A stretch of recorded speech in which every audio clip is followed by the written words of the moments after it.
మీ అందమైన ప్రయాణం ప్రారంభించండి. 49 మీ తల్లిదండ్రులు కావాలనే కలలను సాకారం చేయడానికి సహాయపడుతుంది.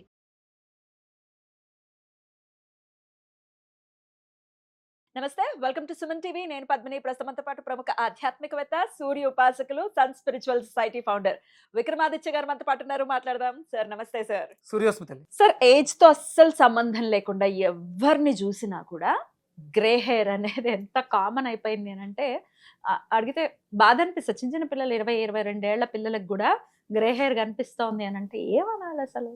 అట్లా అట్ ది సేమ్ టైమ్ మీకంటే ముందు జనరేషన్ వాళ్ళని చూస్తే వాళ్ళ తలలు ఇంకా నల్లగానే ఉన్నాయి. అవును. కదా! అవునమ్మా. ఏంటండి వాళ్ళకి ఇంకా మీకు వైట్ హెయిర్ అంటే గ్రే హెయిర్ రాలేదా? అంటే రాలేదు అని అంటున్నారు. భలే అసలు అంటే ఫుడ్ అంత బాగుండేది అని చెప్పటం గానీ, అంటే చిన్నప్పటి నుంచి వినేది ఏంటంటే కరివేపాకు ఎక్కువ తీసుకోండి. కూరలో కరివేపాకు తీసి పడేయటం కాదు. తినాలి దాన్ని. కరివేపాకు ఎంతైతే ఇంటేక్ ఉంటుందో హెయిర్‌కి చాలా మంచి చేస్తుంది అనేది కూడా వింటూ ఉన్నాను.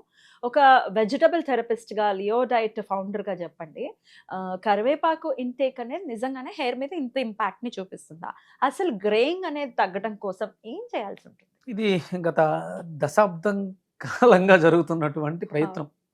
అంటే నేను కూడా ఆ గ్రే హెయిర్ తోటే సఫర్ అవుతూ దాని మీద రీసెర్చ్ మనల్ని నెక్స్ట్ లెవెల్‌కి తీసుకెళ్ళింది. నా దగ్గర ఒక బుక్ ఉంది. అది 1958లో రాశారు. 1958లో. వావ్! అప్పుడే గ్రే హెయిర్ గురించి డిస్కషన్ జరిగింది.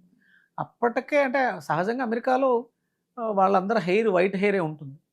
అక్కడ అంటే వాళ్ళలో వాళ్ళకున్న వెదర్ కారణంగా అవుతుంది. ఒక ఆవిడ 60 ఆఫ్టర్ 60 వైట్ హెయిర్ ముగ్గు పుట్ట అని అందులో మెన్షన్ చేస్తుంది. తర్వాత ఒక సంవత్సరం ఆ డాక్టర్ గారికి ఎవరైతే ఈ డాక్టర్ ఉంటారో ఆ డాక్టర్ గారికి ఆవిడ కనపడలేదు.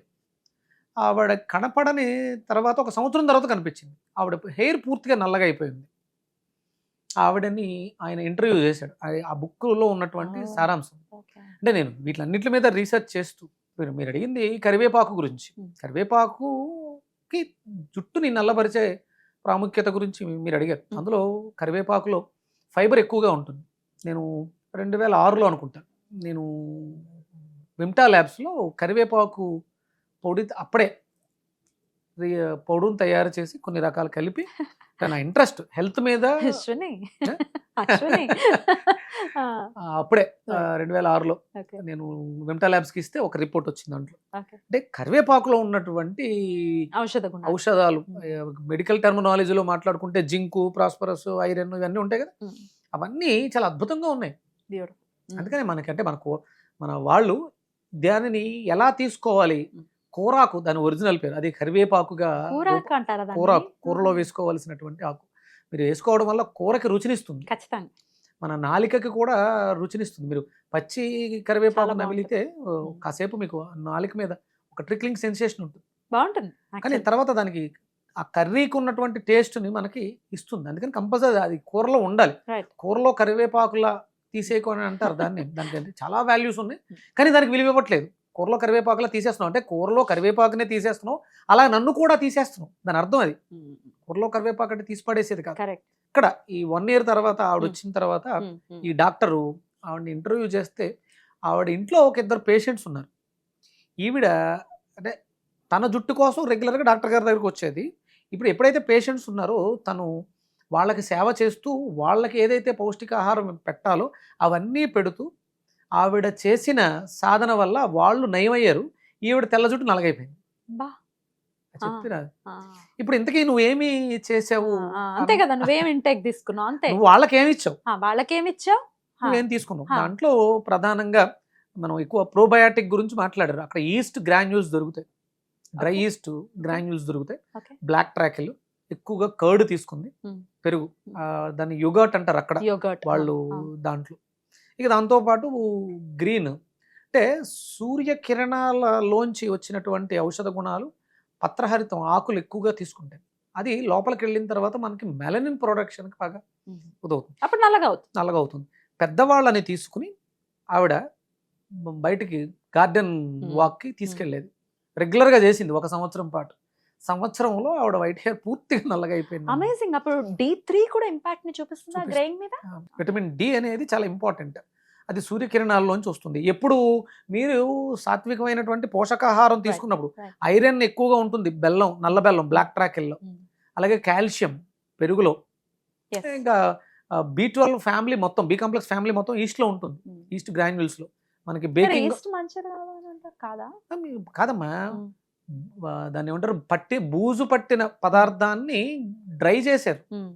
ఒక పదార్థాన్ని పులియబెట్టి దాని మీద వచ్చినటువంటి Mm. అవి ఆ బూజుని Mm. మళ్ళీ గ్రాన్యుల్స్ గా మార్చారు. Mm. అంటే అది good bacteria. Good bacteria, so మంచిదే. ఇప్పుడు మీరు బీర్ తయారు చేయడానికి ఈస్ట్ వాడతారు, గోధుమలని పులియబెడతారు, దాంట్లో అది పులియాలంటే దానికి మీకు ఈస్టే వాడతారు. ఓకే, ఏదో రకరకాల మిత్స్ వస్తూ ఉంటాయి కదా, ఈస్ట్ Mm. మంచిది కాదు ఇదని. Okay, right. అది ఈస్ట్ మంచిదే, పదార్థం త్వరగా పులుస్తుంది, Mm. దాంట్లో ఆ మార్పు, ఆ పరిణామ క్రియ త్వరగా జరుగుతుంది. మరి ఇప్పుడు గ్రెయిన్ కోసం మేము మమ్మల్ని ఏం చేయమంటారు చెప్పండి?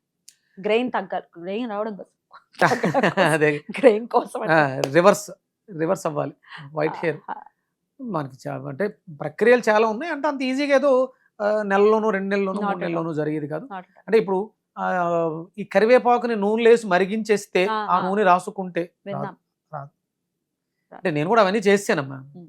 అంటే ఇప్పుడు ఎప్పుడైతే మరిగిందో, అంటే కొంత టెంపరేచర్ తర్వాత దాని న్యూట్రియంట్స్ పోతాయి పోతాయి. కదా. ఇప్పుడు నూనెలో చాలా మంది చాలా రకాల వేసేసి ఇది హెయిర్ ఆయిల్ అద్భుతం అని చెప్పేసి అంటున్నారు, అవి పని చేయట్లేదు. ఓకే.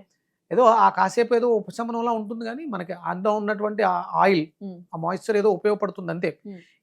అంటే 160 degrees దాటిన తర్వాత హీట్ ఎక్కువైతే అందులో ఉన్నటువంటి పోషకాలన్నీ ఆవిరైపోతాయి, అవేమి ఉండట్లేదు. Right. దానికి వేరే ప్రక్రియ ఉంది. నేను కొన్ని ప్రక్రియలు చూశాను, ఇవాళ చేసిన ఒక ప్రక్రియ, నాకు అది మంచి రిజల్ట్స్ వస్తే త్వరలో దాని గురించి మనం డిస్కస్ చేయొచ్చు. చాలా బాగా వచ్చింది అది. అంటే ఐరన్ బాగా తీసుకోండి, ఓకే. నల్ల బెల్లం బాగా తీసుకోండి, అలాగే కర్డ్, Mm. అంటే స్వచ్ఛమైనటువంటి దేశవాళీ ఆవు పాలతో తయారు చేసిన పెరుగు బాగా చిలికి ఆ మజ్జిగ తాగండి. ఓకే. కాల్షియం బాగుండాలి, Okay. జుట్టు బాగుండాలంటే కాల్షియం బాగుండాలి. ముందు ఫస్ట్ మంచి గ్రోత్ వస్తుంది. Mm. ఇవి రెగ్యులర్గా తీసుకుంటూ ఫ్రూట్స్, సీజనల్గా వచ్చే అన్ని ఫ్రూట్స్ తినాలి, Mm. ఆకుకూరలు బాగా తినాలి. కరివేపాకు ఇట్లా రాగా తినడం కూడా మంచి ఫలితాన్ని ఇస్తుంది. ఇవ్వదమ్మా, ఇవ్వదా? కరివేపాకు జ్యూసులు అవి చేసుకుని తాగేస్తున్నారు, మలం బౌల్లో. ఉండగట్టేస్తుంది, ఓవర్ హీట్ అది. అంటే కరివేపాకు అది కూరలో వేసుకోవాలి.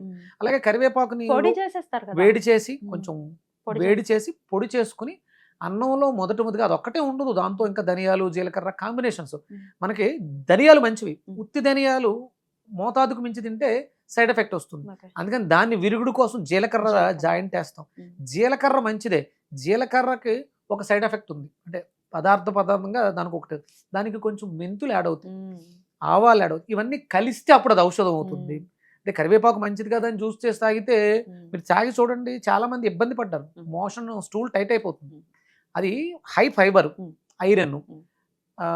అంటే ఐరన్ టాబ్లెట్లు వేసుకుంటే ఎలా అయితే మోషన్ నల్లగా వస్తుందో, మీరు కరివేపాకు ఎక్కువ తింటే మీకు మోషన్ నల్లగా వస్తుంది.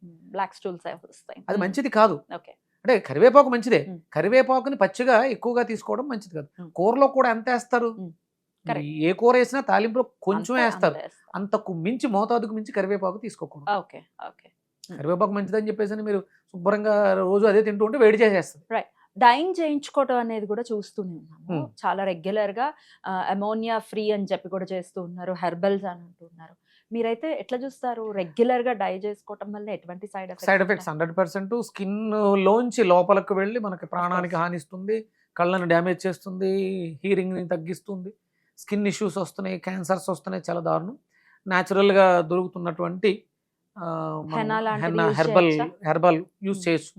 అది అంటే మీరు రెగ్యులర్గా తలకి ఆయిల్ రాసుకునే అలవాటు ఉంటే మాత్రమే హెన్నా, మీరు ఏదైనా హెర్బల్ ప్రోడక్ట్ కానీ లేదా కెమికల్ ప్రోడక్ట్ కానీ యూజ్ చేయండి. మీకు అంటే నాకు షై అండి నేను నూనె రాసుకోను అన్నప్పుడు వాడితే మీకు దీనివల్ల వచ్చే సైడ్ ఎఫెక్ట్, కనీసం అక్కడ ఆయిల్ రాసుకుంటే కొంతవరకు తగ్గుతుంది, అది కిందకి వెళ్లకుండా ఆపుతుంది. మీకు సైడ్ నుంచి వచ్చేటువంటి కెమికల్స్ లేకపోతే ఇప్పుడు స్మోకు, డస్ట్ వీటి నుంచి రక్షణ ఇస్తుంది. రెగ్యులర్గా నూనె రాసుకోవాలమ్మా. ఫస్ట్ మీరు నైట్ రాసేసుకుని పొద్దున్నే తలస్నానం చేసేయచ్చు. అలా పొద్దుటే 5కి లేచి శుభ్రంగా తలకు నూనె రాసుకుని వాకింగ్ వెళ్ళొచ్చి శుభ్రంగా గోరువెచ్చటి నీళ్ళతో మంచి హెర్బల్ షాంపూతో స్నానం చేసేస్తే మీకు అంటే ఆ ఆయిల్ ఏం చేస్తుంది అంటే దాంట్లో సాంద్రత తక్కువగా ఉండడం వల్ల వ్యర్థాలని, కెమికల్స్ ని అబ్జార్బ్ చేసేసుకుంటుంది, వెనక్కి లాగేస్తుంది. అది మనల్ని పాడు చేయకుండా ఉంటుంది. నూనె రాసుకునే అలవాటు లేకపోతే మీరు ఎన్ని రకాల హెర్బల్ ప్రోడక్ట్స్ డైలు అవి వేసుకున్నా మీకు నో యూజ్, ప్రమాదం ఎక్కువగా ఉంటుంది. ఏంటి యూజ్ ఉంటుంది, ఉమ్. తల నల్లగా ఉంటుంది ఉమ్. కానీ లోపల ఆరోగ్యం పాడైపోతుంది. మనకు అది కావాల్సింది అది కదా, ఆరోగ్యం పాడవకుండా ఉండాలి కదా. అందుకని కొబ్బరి రెగ్యులర్ గా నూనె రాసుకోండి. వీక్లీ మీరు- ఎన్నిసార్లు రాసుకోవాలి చెప్పండి? ఏది ఐడియల్ గా వీక్లీ ఎన్నిసార్లు నూనె పెట్టుకోవాలి తలకి? 3-4 డేస్ ఉండాలి. 3-4 days. 7 days కి కనీసం మినిమం 3 రోజులన్నా మీరు ఉమ్. తలకు నూనె రాసుకోవాలి. నూనె రాసుకోవాలి. 7 రోజులు రాసుకున్నారా మీరు వైట్ హెయిర్ గురించి బాధపడాల్సిన అవసరం ఉండదు. ఉమ్. Right. తగ్గే ఛాన్సెస్ అధికంగా ఉంటుంది. తలకి మంచి ఏ నూనె బాగుంటుంది? ఇప్పుడు మార్కెట్ లో చాలా రకాల నూనెలు ఉమ్. ఉన్నాయి. ఆలివ్ ఆయిల్ అంటున్నారు, కొబ్బరి నూనె అయితే తెలిసిందే. కొబ్బరి నూనె, కొబ్బరి నూనె. కొబ్బరి నూనె తలకి కొబ్బరి నూనె. Right. మనం ఇప్పుడు మీరు కేరళ వెళితే కేరళలో కొబ్బరి అధికంగా ఉంటుంది కాబట్టి వాళ్ళు కొబ్బరి నూనె తలకి తింటారు. రాసుకుంటారు, వంటలకు కూడా అదే వాడతారు. అక్కడ ఉన్నటువంటి ప్రాంతీయతను బట్టి అవి వాడతారు. వాళ్ళ జుట్టులు ఎలా భలే ఉంటాయి అసలు, పొడుగ్గా ఉంటాయి, నల్లగా ఉంటాయి. నల్లగా ఉంటాయి. అంటే అక్కడ కూడా డెఫిషియన్సీ ఉంది, వైట్ హెయిర్ అక్కడ కూడా ఉంది. Mm. కానీ అక్కడ Comparatively. వాళ్ళకు వేరే వేరే. Yeah. ఇక్కడ మనకి నువ్వులును వేరుశెనగ Mm. ప్రధాన పంట, Mm. కొబ్బరి కూడా మనకి అధికంగానే ఉంటుంది. ఉంటుంది. కాకపోతే ఇక్కడ ఈ ప్రాంతాల్లో ఇక్కడ ఉన్నటువంటి వాతావరణానికి మనం నువ్వుల నూనె వేరుశెనగ నూనె ఎందుకు వాడాలంటే Research. వాతం కఫాలని బేస్ చేసుకుని ఈ ఆయిల్స్ ఉంటాయి. Okay. అక్కడక్కడ వాత పిత్త కఫాలకి అక్కడ ఉన్నటువంటి నైసర్గిక స్వరూపం ప్రకారం అక్కడ వాళ్ళు కొబ్బరి నూనె వాడాలి. Mm. దాన్ని బేస్ చేసుకుని నేచర్ ఏమి పిచ్చిది కాదు, ఎక్కడెక్కడ ఏమేమి పండాలో అవే పండుతాయి. పండుతాయి. దానికి అనుగుణంగానే దాన్ని అనుసంధానం చేసుకుంటేనే మన ఇంటెక్ కూడా ఉండాలి కదా. అంటే ఇప్పుడు- భారతదేశం అంతా కూడా నేను రీసెంట్గా ఒక రీసెర్చ్ లో ఆ, మన శరీరంలో 5 కర్మేంద్రియాలు, 5 జ్ఞానేంద్రియాలు, ఇవన్నీ కూడా 5 భౌతికమైనటువంటి స్థితులు: అగ్ని, వాయువు, జలము, భూమి, ఆకాశం. ఈ 5 ఎలిమెంట్స్ తోటి ఉన్నాయి. భారతదేశం కూడా అలాగే డిజైన్ చేసి డివైడ్ చేసి పడి ఉంది. ఎక్కడెక్కడ ఏమేమి ఎక్కడెక్కడ ఏమేమి ఉండాలి. అమేజింగ్ కర్మభూమి అని అంటే ఏదో ఊరికే నామమాత్రంగా పెట్టింది కాదు, బోల్డ్ అంత అర్థం ఉంది దీంట్లో. అర్థం. అద్భుతం సార్, చాలా చక్కగా తెలియజేశారు సార్, కృతజ్ఞతలు. నమస్కారం సార్. సూర్యోస్మిత. సూర్యోస్.